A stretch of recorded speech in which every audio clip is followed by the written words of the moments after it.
Yo creo que sí, estos parámetros de comparación de la OCDE tenemos que verlos a la distancia, porque las condiciones, ahora siento a tu pregunta, son distintas y te doy toda la razón. Las condiciones en nuestros países son dramáticamente distintas. Ya sabemos qué cosas son comunes y ya sabemos qué cosas van a funcionar, pero lo que no podemos hacer de lado son las condiciones locales, culturales, competitivas, regulatorias, que impactan en cualquier modelo de negocio propuesto desde París.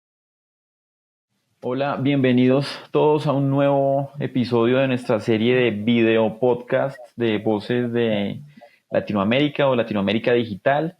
Desde Access Partnership estamos muy contentos. Yo personalmente estoy muy contento de poder contar hoy con un invitado de primer nivel, de primerísimo nivel en estos temas de tecnología en Latinoamérica, Jorge Fernando Negrete. Yo creo que no necesita presentación. Jorge, te agradezco mucho estar en este espacio. Fundamentalmente lo que nosotros queremos es promover discusiones informadas entre todos los actores, entre los actores más relevantes del ecosistema de tecnología en Latinoamérica. Vamos a hablar, vamos a tener muchos invitados hablando de muchos temas asociados con inteligencia artificial, espectro, conectividad, en fin. Hoy en particular, y debido a la notoriedad de tu presencia, vamos a hablar de un tema que a mí me parece súper interesante desde varias perspectivas y es el tema de cómo comunicar bien, cómo hablar bien, cómo promover la tecnología de una manera tan positiva y propositiva como lo haces tú y como lo hacen en tu equipo, que es uno de los temas que a mí más me gusta de DPL. Entonces, te doy la bienvenida y espero que todos pues, disfruten este espacio y obviamente esto va a estar publicado en todas nuestras redes, en Spotify, Apple Music, YouTube, etc. Invitados todos a escucharnos, a suscribirse, eso es el drill que siempre nos toca hacer. Entonces, Jorge, quiero arrancar haciéndote una pregunta muy sencilla, espero que así sea. ¿Qué te motivó a ti, que tienes como formación en las leyes y digamos, un entorno, digamos, más tradicional? ¿Qué te motivó a ti meterte en estos temas de tecnología? ¿De dónde arranca esa chispa?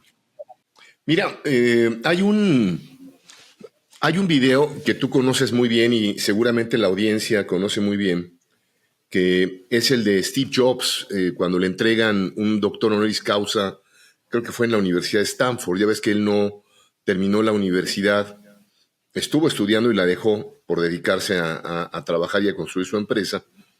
Y más o menos decía así, esta idea es que en cierto momento de tu vida, para comprender dónde estás, tú tienes que empezar a hilar puntos, pero estos puntos desafortunadamente no se hilan de atrás para adelante, sino de adelante para atrás. Y tienes que recordar de dónde vienes para saber dónde estás hoy.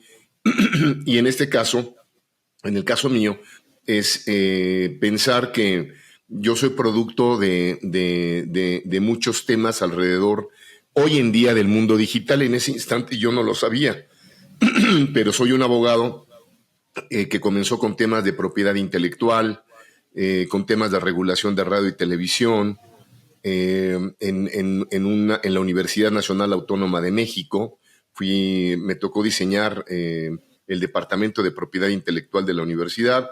Luego me tocó trabajar en televisión universitaria, y luego me tocó crear un canal de televisión, y luego a nivel internacional nos fue tan bien que el Canal 22, que me tocó crear, ganó el premio Camera al mejor canal cultural del mundo, y me invitaron a diseñar algunos otros canales de televisión cultural en la región, y después puse una compañía discográfica, una disquera.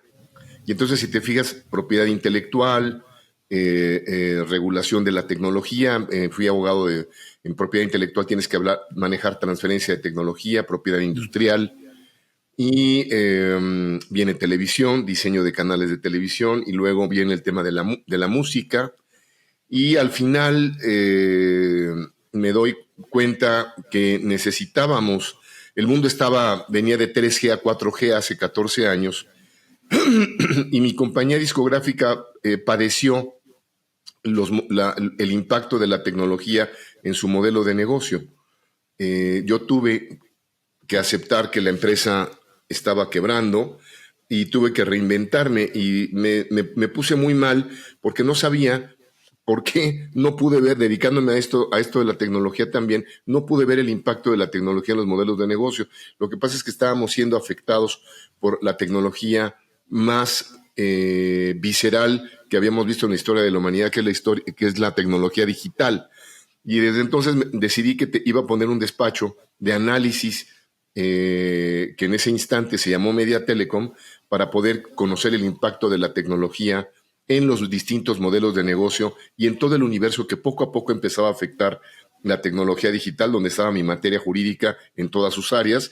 Empezaban a hacer la protección de datos, ya estaban debatiéndose el tema de la protección al consumidor, el impacto de la tecnología en materia del consumidor final, y eventualmente fueron llegando llegando nuevas y nuevas materias. Hoy comprendo que de alguna forma fui invitado por las circunstancias a conocer todos los aspectos regulatorios y legales del sector de la tecnología digital, ya no solamente de las telecomunicaciones son solamente una parte, el ecosistema digital en su conjunto es muy amplio, y la palabra digital se ha encargado de destruir las fronteras entre todas las materias. Entonces, más o menos por ahí es donde he tenido que enfrentarme a este animal denominado tecnología digital, y para poder hablar con buena parte de los actores de la sociedad, hemos tenido que entrenarnos todos en la comunicación de los beneficios de la tecnología digital. Y el entrenamiento quiere decir aprender a comunicar de forma eficiente, rápida, y además la comunicación tiene que ser a distintos niveles. Si estás hablando con el consumidor final, con un ciudadano, tienes que hablar de una forma. Si hablas con un policy maker, tienes que hablar de otra forma. Si hablas con un legislador, tienes que hablar de otra forma. Entonces, el entrenamiento de nosotros y del equipo es complicado, pero es absolutamente apasionante, Giuseppe. Oye, creo que la audiencia y quizás los pocos que no te conozcan ya solo con esa respuesta se dan cuenta de no solo de la magnífica oratoria que tienes, sino el uso del lenguaje tan cautivador que tienes. Eso es un tema que a mí siempre me ha llamado mucho la atención y que evidentemente creo que hace que lo que tú y tu equipo hacen sea tan especial, porque mencionaste un tema, un concepto, y quiero que hagamos doble clic quizá en eso, y es, mira, cuando yo estaba haciendo mis estudios de maestría, tuve un profesor que era una eminencia, y él me decía a mí, yo como ingeniero, ¿no? Entonces yo decía, oye, yo quiero saber mucho de tecnología, y estaba obsesionado con eso. Y él me dijo, mira, Giuseppe, tienes que aprender lo siguiente. La gente no quiere tecnología. La gente no quiere tecnología. La gente quiere las soluciones que le da la tecnología. Y yo dije, uy, espérate. Y ahí se desarrollan una cantidad de teorías, hay muchos libros. De hecho, él tiene un libro sobre ese tema. Y eso me cambió el chip. Porque coincido con lo que acabas de mencionar. Comunicar el beneficio, yo creo que es fundamental en policymakers, en la ciudadanía, porque en últimas, y para allá va mi pregunta, dice uno en las calles, en las escuelas, la gente no le interesa mucho saber la latencia o la velocidad, les interesa, venga, me puedo conectar a mi reunión, puedo estudiar, puedo trabajar, si es en la banda de 500 o de 2500, eso es como un tema demasiado técnico. ¿Cómo haces tú para poder, digamos, darle facilidad al lenguaje cuando te enfrentas a temas tan técnicos y tan complejos, y que uno a veces cuando está en esta industria como que se acostumbra a hablar, y tú lo decías muy bien esta semana, el tema de espectro y palabras que son poco sexys? ¿Cómo haces tú para volver sexy y comunicar algo que a priori a veces es difícil y no es como tan atractivo? Mira, es todo un reto, porque es un reto en dos sentidos. Primero, algo que tú conoces muy bien, Giuseppe. En nuestra actividad profesional, el día que no estudias, se nota. El día que dejas de estudiar, se nota. Por ejemplo, me dio mucho gusto escucharte como speaker en el opening del segundo día de nuestro evento de Colombia 5G, porque tuviste una preocupación por comunicar de forma, aunque tenías un público muy técnico, también tuviste una preocupación por comunicar de forma eficiente toda la información que traías, que era muchísima información. El reporte es un reporte muy profuso el que presentaste de la Broadband Commission. Entonces, tú tuviste, antes que prepararte para comunicar, ustedes elaboraron el reporte, pero seguramente lo leíste, lo releíste y lo volviste a releer, para encontrar los puntos más relevantes, estratégicos, los mensajes clave y comunicarlos. Y preparaste después una presentación que fue una presentación espléndida con imágenes y había detalles. Seguramente quitaste información que no servía, que genera ruido y el ruido evita que tú te conectes con el foco de la comunicación. Entonces, atrás, antes, tienes que estudiar. Y eso fue algo muy importante, insisto, a pesar de que Access Partner ya había preparado el reporte y que tú lo conocías, tú hiciste una labor de editorial, de curatoría editorial, donde volviste a estudiar y después ya preparaste los conceptos de comunicación. Entonces, es un balance, porque pararse y hablar frente a las personas sin decir nada es muy fácil. Pero en nuestro sector, el reto más importante es leer todos los días. Para mí es un enorme privilegio pararme muy temprano. Claro, será imposible pararse antes que cualquier colombiano porque ustedes están locos y se levantan desde las 5 de la mañana, pero la gente normal nos paramos como a las 6:30 y yo ya tengo en mi escritorio, en mi computadora, las notas más importantes de América Latina que van normalmente 3 horas antes que nosotros, o en el caso de Colombia, 1 hora antes aquí en México. Entonces, ya tengo una curaduría y me dedico a leer y leer y leer y leer, y después ya me dedico a ver algunas cosas regionales de política. Pero si el día que yo no estudio me siento incómodo, me siento mal, y hay que leer papers y documentos y libros y estar pendiente de mucha información que nos rodea. Entonces, el primer elemento para esto es leer mucho. Hay que leer mucho.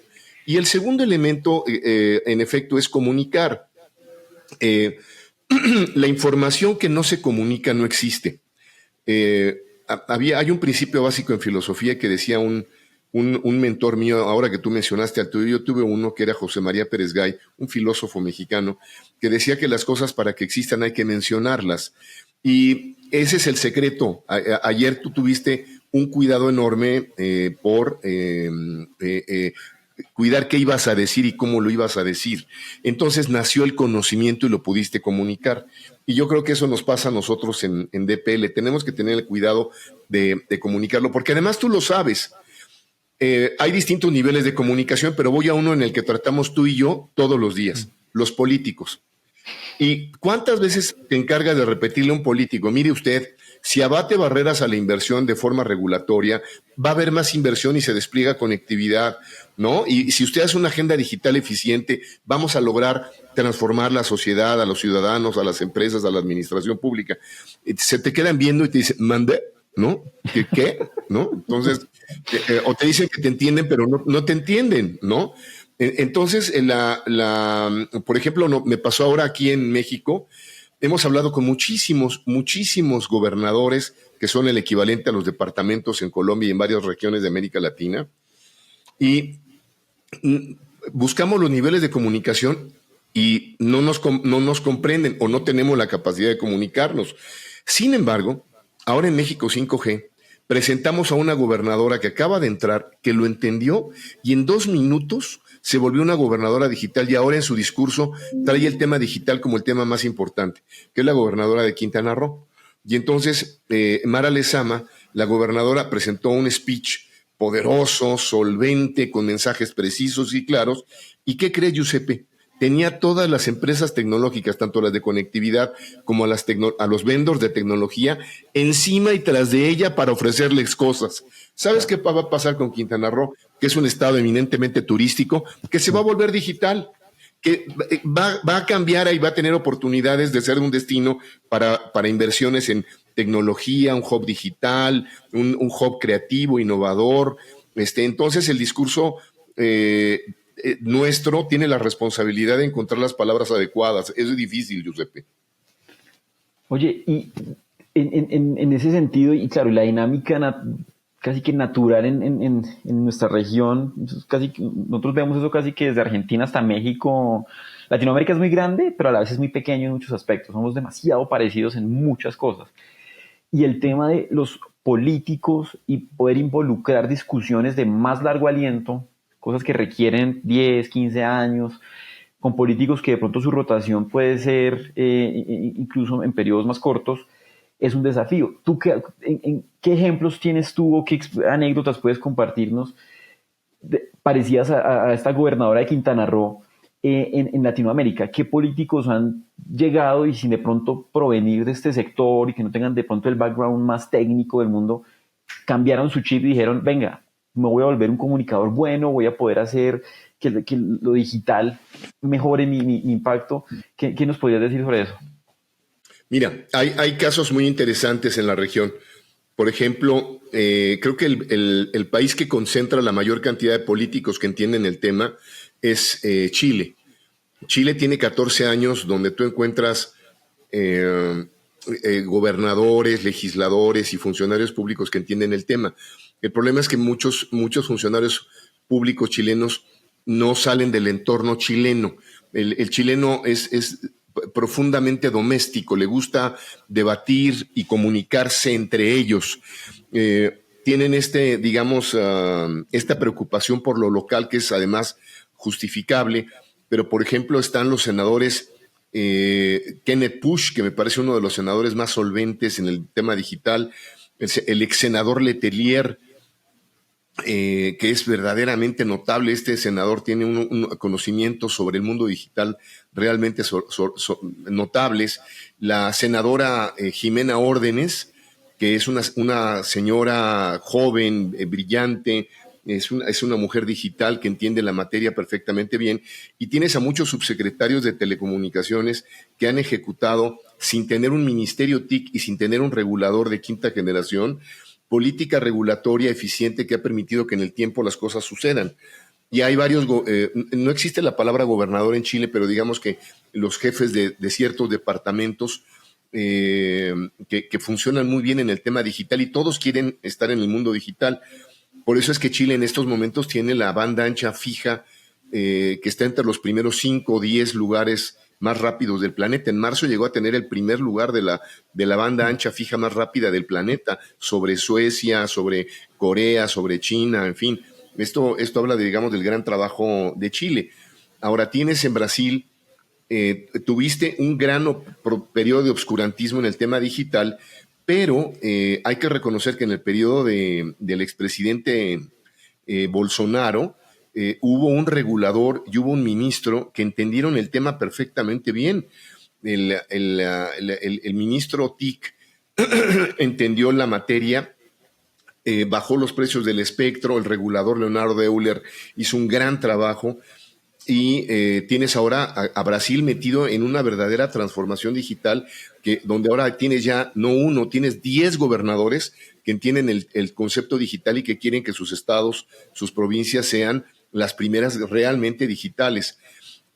Ahora, en México no hemos contado con suerte, no hemos tenido un solo gobernador, y tenemos ya desafortunadamente 3 gobiernos que le apuestan un poco, pero luego se retiran, pero un poco al tema digital. Felipe Calderón, el expresidente de México, tuvo en un solo año 4 subsecretarios de telecomunicaciones. Enrique Peña Nieto hizo una buena estrategia digital nacional y había una buena subsecretaria, pero no terminó de consolidar ese trabajo. Y nuestro presidente actual, desafortunadamente, es un hombre que le apuesta profundamente a la agricultura, al petróleo, al carbón y a los trenes. Entonces no hay nada que hacer. Le desapareció toda la infraestructura de política pública digital, la subsecretaría de Telecomunicaciones la desapareció. Eso me parece una tragedia. Desconectó a 15 millones de mexicanos en plena pandemia para eliminar el programa de México Conectado. Pero te voy a decir que hay un país que entiende y comprende perfectamente la materia, y de repente ha sido tan bueno que en su éxito ha llevado la penitencia, que es Colombia, mi querido Giuseppe. Por ejemplo, tuviste desde la época has tenido ministro, primero han tenido un ministerio TIC que es líder en la región en debate y pensamiento, y ha tenido muy buenos viceministros, subsecretarios ministros de ministros TIC. Diego Molano, sin duda alguna, cuando moría 3G y se lanzaba 4G, fue uno de los ministros más visibles en la historia, no de Colombia, sino de América Latina. creó la primer política digital moderna de América Latina, que fue el Plan Vive Digital, el mítico Plan Vive Digital, y después hubo un seguimiento a él por David Luna y después hubo algunos cambios más. Pero, entonces, y hoy en día tú lo ves, Giuseppe, Colombia ha preparado algunos de los mejores cuadros digitales para empresas. Algunas de las empresas tecnológicas de América Latina más importantes están dirigidas por colombianos. Por ejemplo, Intel la dirige Santiago Cardona, pero tenemos en Spectro a Oscar León, en Citel tenemos a Mauricio Agudelo como director de transformación digital del Banco CAF. Los directores regulatorios de muchas empresas de telecomunicaciones son colombianos.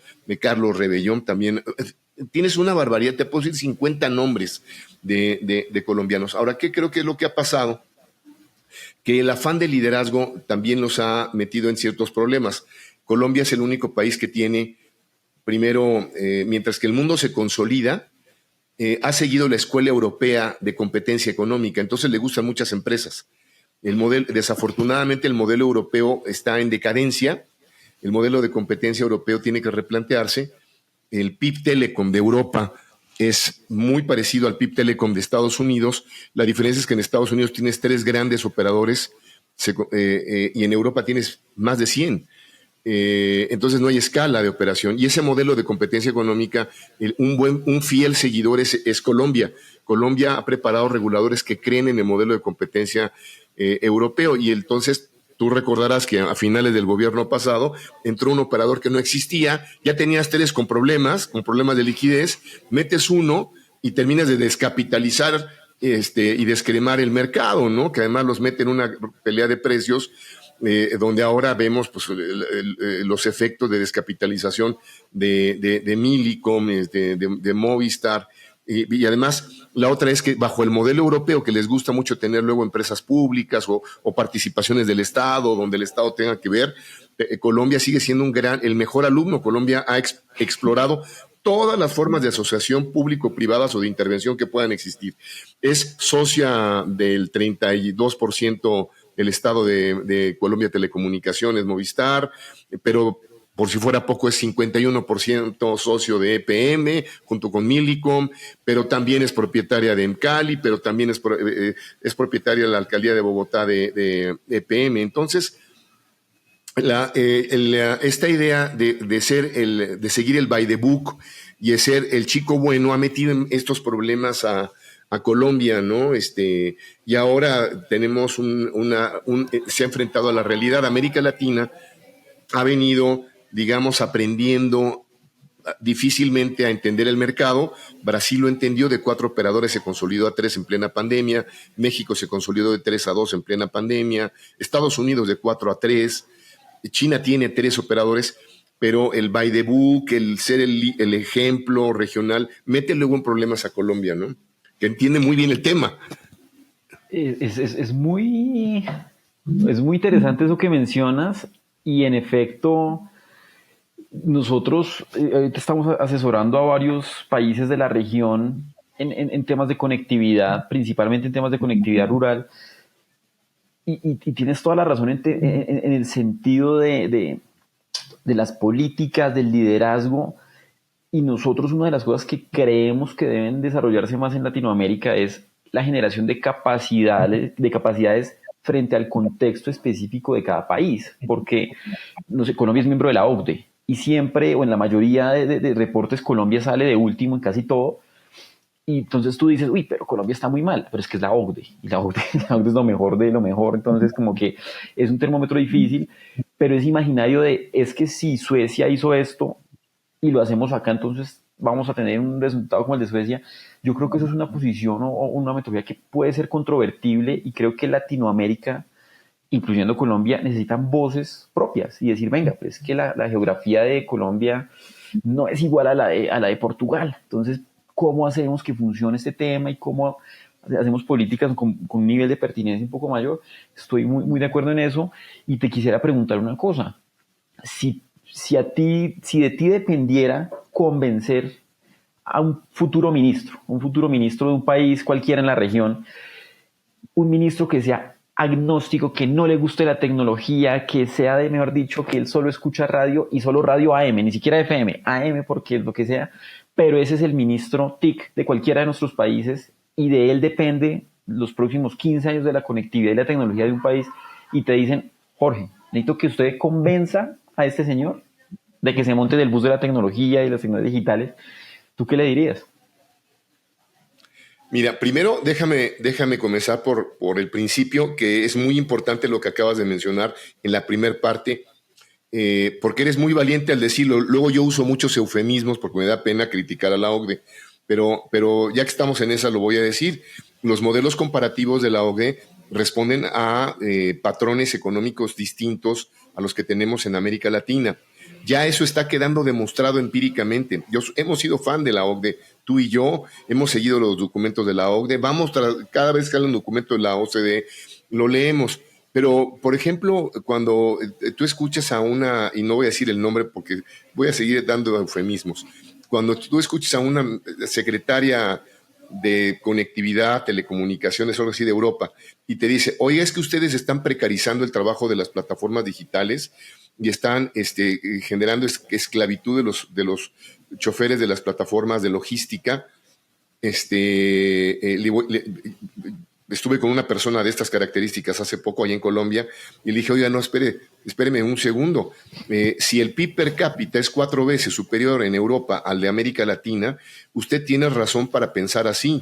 Y además, si usted le quiere poner sindicatos a Uber o la ley Rider a las plataformas en España y decide que no importa que se corran 40,000 personas y que pierdan su empleo 40,000 personas porque después los va a meter al sindicato, pues respetamos mucho esa posición, pero le debo de decir que en América Latina creamos estas plataformas de Uber, Didi, Rappi y Cabify crearon entre 7 y 8 millones de nuevos empleos en plena pandemia y además salvaron de la quiebra muchas empresas locales. Entonces, a eso que usted le llama precarizar, nosotros le decimos combatir la pobreza y dinamizar la economía del barrio. Pero además, estas plataformas se han transformado en América Latina las primeras fintechs del siglo XXI, porque cada una de esas plataformas les da tarjeta de crédito, les da financiamiento para que compren 2, 3 carros más.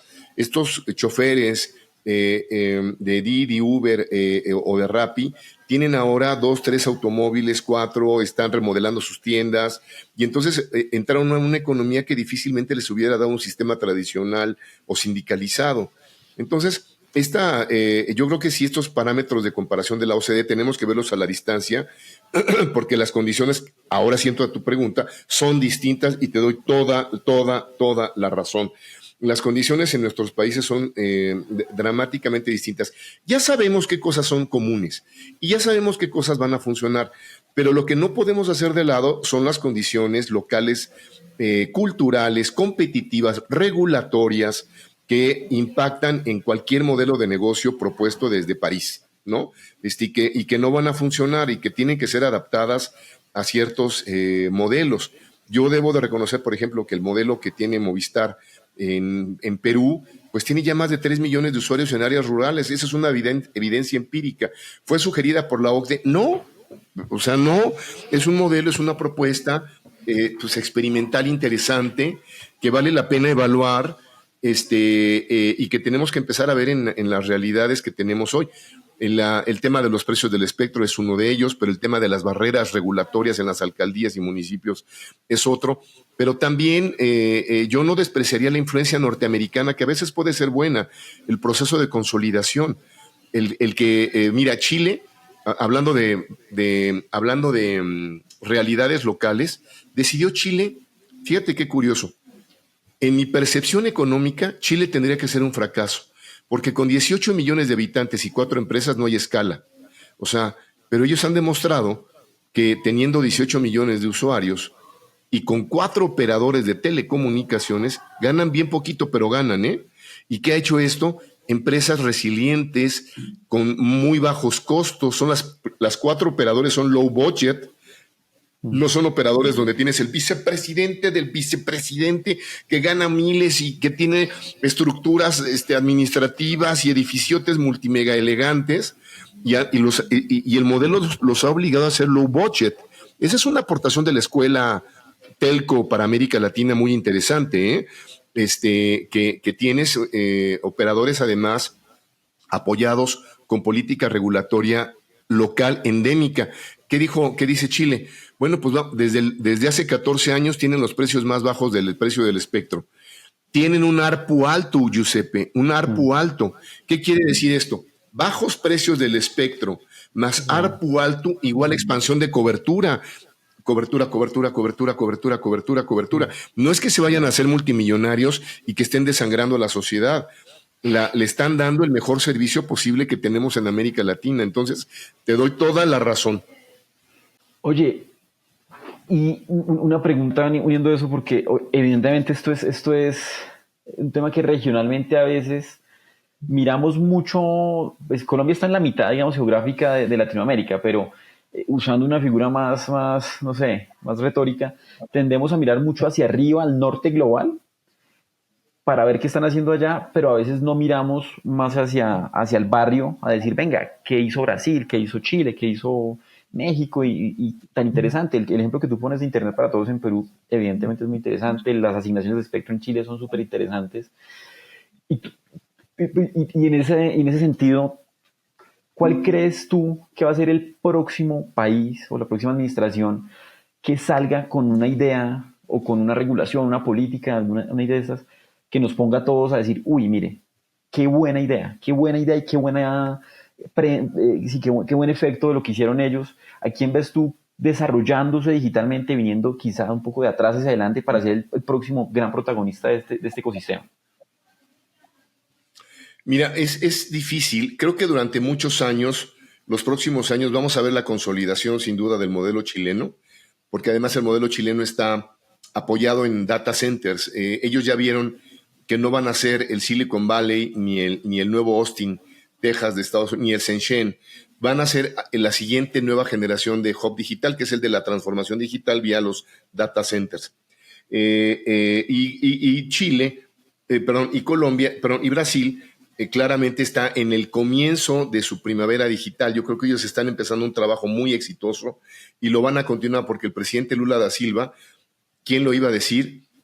Tomó la iniciativa de Bolsonaro, le metió esteroides y ahora va más fuerte que incluso con Bolsonaro. Entonces eso habla bien de que cuando las cosas funcionan bien, caminan. Entonces creo que Brasil va a seguir creciendo. Pero como novedad, como proceso creativo, yo veo ya complicada la situación. A ver, voy a irme por partes.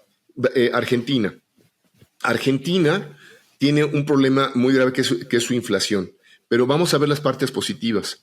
Giuseppe, ¿tú te acuerdas? La segunda red más grande de la región después de la chilena es proporcionalmente al mercado, es la Argentina. Y tiene un nivel de demanda de tráfico de datos enorme. O sea, el argentino tiene un consumo de datos enorme. Y si tú recuerdas, antes de que se aplicara el famoso DNU, el decreto que se aplicó en plena pandemia para parar los precios, congelar los precios de los servicios de telecomunicaciones, Argentina incrementaba 3 veces al año sus precios y todos los pagaban. Todos pagaban. Es decir, no había necesidad de frenar, poner un decreto especial para congelar los precios porque el argentino ya valoraba, apreciaba, pero lo más importante, tenía el dinero para pagar esto. ¿Por qué? Tiene que ver con el nivel educativo. Ahí sí claramente el nivel educativo de Argentina, de Chile y de Uruguay, pues están sobre el promedio de América Latina, incluido pues, México, Colombia y Brasil. Son países que han invertido mucho en su educación desde hace muchas décadas. Entonces, educación más tecnologías de la información generan un fenómeno de demanda de datos. La demanda se incrementa y por eso es que todos los operadores seguían invirtiendo. Si el siguiente gobierno permite que el mercado haga lo que tiene que hacer y ya no lo distorsiona, controla Sarsat. A ver, insisto, Chile no tiene empresa pública. Chile no tiene ninguna empresa pública y es tan larga como Argentina. O sea, con menos gente y es incluso hasta más larga que Argentina. Toca Perú. Entonces, claramente no es un tema de que sean chiquitos. Nadie puede decir que son solo 16 millones, 18 millones. No, es un tema de política pública. Yo creo que si Argentina, el siguiente gobierno, quien llegue, libera al mercado, desregula, ay, es algo feo, y empieza a acotar un poco la intervención del Estado, en la que tanto cree Argentina, empieza a acotarla y genera incentivos para que los operadores generen esas coberturas, esos despliegues en zonas donde no están. Argentina podría dar un siguiente ejemplo regional. Tendrían que bajar los precios del espectro todavía aún más, generar incentivos para la cobertura en áreas rurales y conurbadas, porque tienen algo que no tiene ningún país de América Latina, un mercado que demanda datos, es un gran demandante de datos, es decir, el inversionista que llega a Argentina, lo único que tiene que hacer es invertir porque ya hay demanda, ¿no? Eso es muy difícil en toda la región. Entonces, ellos podrían ser, si orientaran su política pública a mercado, menos intervención pública y más incentivos. Yo le apuesto mucho a Colombia, porque Colombia tiene un ministerio y tiene un regulador. Esto es muy importante. Lo que tiene que pasar es un proceso de consolidación inevitable. Creo que en el caso de Colombia tendríamos, y yo sé que es horrible porque en Colombia quieren mucho a sus empresas públicas, todo el mundo quiere ETV, realmente la aprecian, pero el pasivo laboral histórico de la empresa, el gobierno corporativo, la capitalización, la verdad es que tienen ya un backhaul de fibra muy importante que para integrar a una gran operadora telco sería, o a un fondo de inversión internacional o a la bolsa de valores internacional, le daría un gran valor a esa empresa y crecería enormemente. Si tú la limpias, la dejas guapa, hermosa, fondos internacionales o un operador internacional te la toman como una red neutra, por ejemplo, o integrada a un gran operador de telecomunicaciones. En el caso de Emcali, creo que ya no hay nada que decir, yo la vendería. Y creo que el gobierno federal tendría también que vender su 32% de Colombia Telecomunicaciones, porque ya vimos lo que pasa, ¿no? Ni participa en el gobierno corporativo, se pierde valor, va perdiendo valor, o tienen que capitalizar al rato otra vez, volverle a meter, creo que llevan la cuarta ocasión que la capitalizan. Y entonces eso te permitiría muy rápidamente, fíjate, si vendes en Cali el 30% de Colombia Telecomunicaciones, la parte de Millicom, de EPM, de Empresas Públicas de Medellín y de ETV en Bogotá, tú tendrías un mercado limpio y capitalizado. De un día para otro tendrías un sistema de competencia eficiente, con operadores consolidados, pero además con algo que es muy importante. El colombiano es un gran demandante de datos. Eso ha mantenido a los operadores. Demanda datos. Tienen ustedes espléndidos analistas, consultores, pensadores digitales para ya solucionar lo último que resta de conectividad. Pero para eso necesitas que el sistema de competencia ya no esté distorsionado por tanta inversión pública, por tanta participación pública. Eso es lo que está matando los beneficios de la conectividad. Pero es Colombia, yo le apuesto no por mi profundo amor a Colombia, que es mucho y tú lo sabes, sino por una realidad objetiva. Creo que si este gobierno ayudara a la desincorporación de las empresas públicas y a la consolidación del sector, Colombia podría pasar rápidamente de donde está a un crecimiento en conectividad avanzado y con algunas de las mentes más importantes para ayudar a ese trabajo de conectividad, ¿no? Incluido tú, incluido todos los amigos colombianos que están fuera del país, que pueden hacer mucho por eso, ¿no? Oye, excelente, te agradezco por la reflexión. No, súper de acuerdo. Creo que de nuevo te agradezco mucho por tu tiempo. Se pasó volando el tiempo literalmente. No me di cuenta qué horas. En serio, te agradezco porque creo que nuestro propósito en Access Partnership de promover este tipo de conversaciones en la región, de hablar de lo que a veces la gente no quiere hablar o simplemente intercambiar ideas, que es un ejercicio de los más sanos, creo yo, cuando uno quiere generar conocimiento. Yo creo que tú nos estás dando unas reflexiones supremamente valiosas. Espero que las personas que nos escuchen, que nos vean, logren sacar mucho valor de esto que nos mencionas. De nuevo te agradezco por el tiempo. Espero que nos sigamos encontrando en todos estos espacios de discusión, porque también creo que esto es un tema del pleno de la sociedad. Entonces creo que comunicarse, incluir, hacen parte de las agendas de desarrollo, no solo TIC, sino en general de los países.